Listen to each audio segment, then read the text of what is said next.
और आपको सीधे लिए चलते औरंगाबाद, प्रधानमंत्री नरेंद्र मोदी जनसभा को संबोधित कर रहे हैं। कांग्रेस की सरकार थी, तब इन लोगों ने मिलकर दिल्ली में बैठे बैठे दिन रात एक ही काम किया, बिहार से बदला लेना। और वह लगातार बिहार के विकास में रोड़े अटकाते रहते थे, नीतीश जी को काम नहीं करने देते थे, बिहार का एक काम होने नहीं देते थे। 2014 में जब आपने मुझे सेवा का अवसर दिया, जब पहली बार बिहार में डबल इंजन की सरकार बनी, हमारी डबल इंजन की सरकार ने बिहार के विकास के लिए 3 गुना ज्यादा पैसे दिए। आज बिहार के हर इलाके में सड़कें बन रही हैं, लंबे लंबे पुल बन रहे हैं, रेलवे के ट्रैक बन रहे हैं, नए अस्पताल और नए कॉलेज बन रहे हैं। साथियों, अब एनडीए की डबल इंजन सरकार ने बिहार के उज्जवल भविष्य के लिए नए संकल्प लिए हैं। हमने अपने घोषणा पत्र में बताया है कि इन संकल्पों को सिद्धि का रास्ता क्या है, हम इसको कैसे करेंगे, ये भी बताया है। अपनी घोषणाओं को हम कैसे पूरा करने वाले हैं। साथियों, एनडीए के पास हर क्षेत्र से और उसकी आवश्यकता के अनुसार, वहां के लोगों की जरूरत के हिसाब से अलग अलग योजना है। कहीं फूड प्रोसेसिंग से जुड़े उद्योग पर बल दिया जा रहा है, कहीं टूरिज्म का विकास हो रहा है, कहीं टेक्नोलॉजी से जुड़ी कंपनियों का विस्तार करने जा वाले हैं, वहीं मैन्युफैक्चरिंग से जुड़े उद्योगों को बढ़ावा दिया जा रहा है। यानी जहां जैसा सामर्थ्य है, वहां वैसी ही इंडस्ट्री लगाई जा रही है।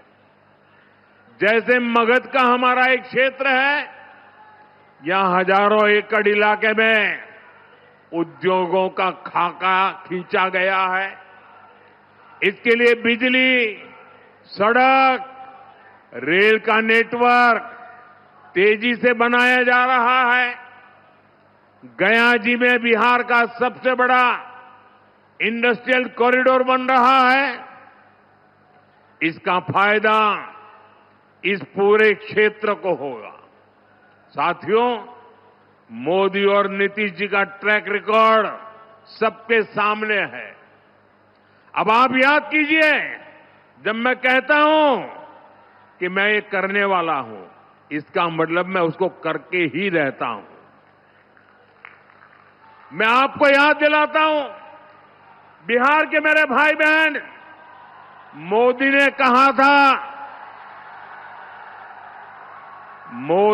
कहा था राम मंदिर बनेगा। आप मुझे बताइए, मंदिर बना के नहीं बना? मंदिर बना के नहीं बना? डंके की चोट पर बना के नहीं बना? 500 साल का अधूरा काम पूरा किया कि नहीं किया?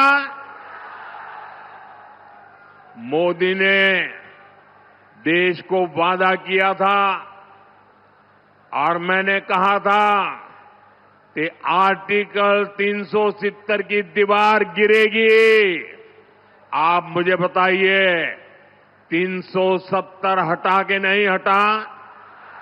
370 हटा के नहीं हटा? और मोदी ने बिहार की इसी धरती से पहलगाम हमले का बदला लेने की बात भी कही थी। और फिर आपने ऑपरेशन सिंदूर में तबाह होते पाकिस्तान को भी देखा है। मैंने बिहार की धरती से कहा था, वो किया कि नहीं किया? साथियों,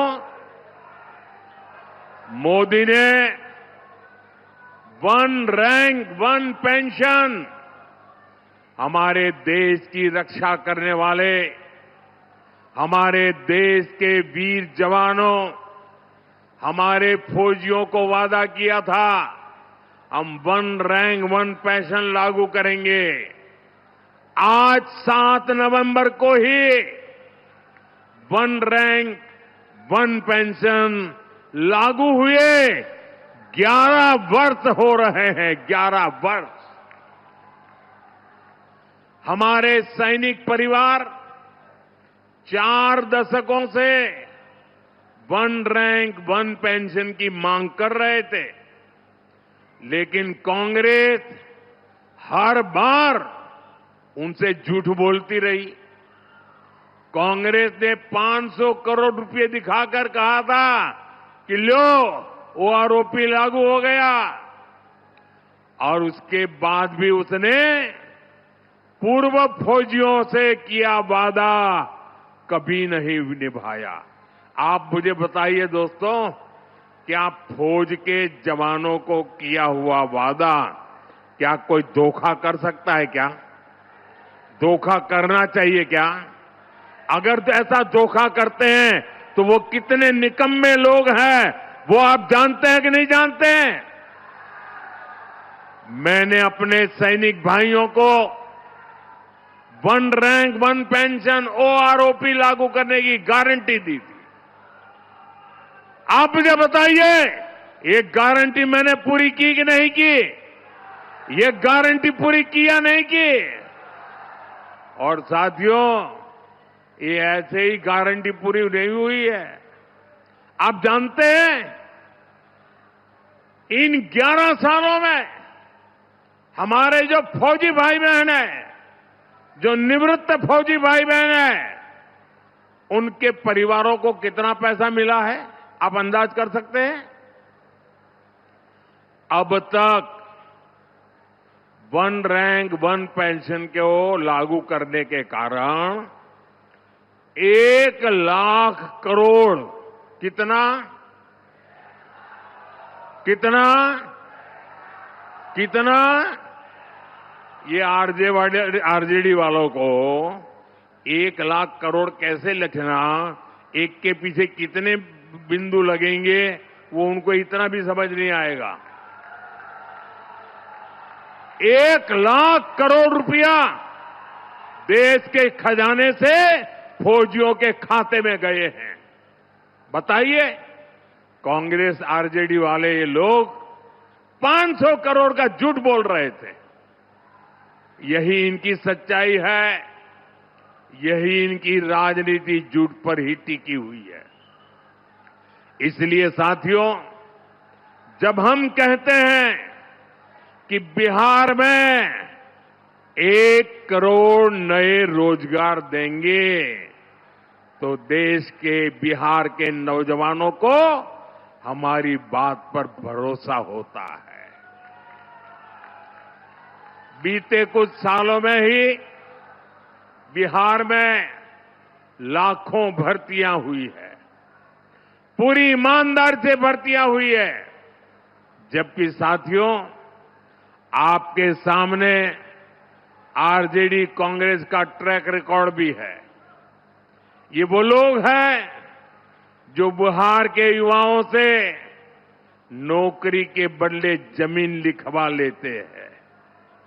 आपको नौकरी चाहिए तो आपका खेत मेरे परिवार के नाम पर कर दो। ये खेल चला, अदालत ने भी माना, और आज ये जमानत पर बैठे हुए हैं। जांच एजेंसियां इनकी जांच कर रही है। ये जंगल राज वाले जमानत पर चल रहे हैं। ये आरजेडी कांग्रेस वाले बिहार के युवाओं को कभी भी नौकरी नहीं दे सकते।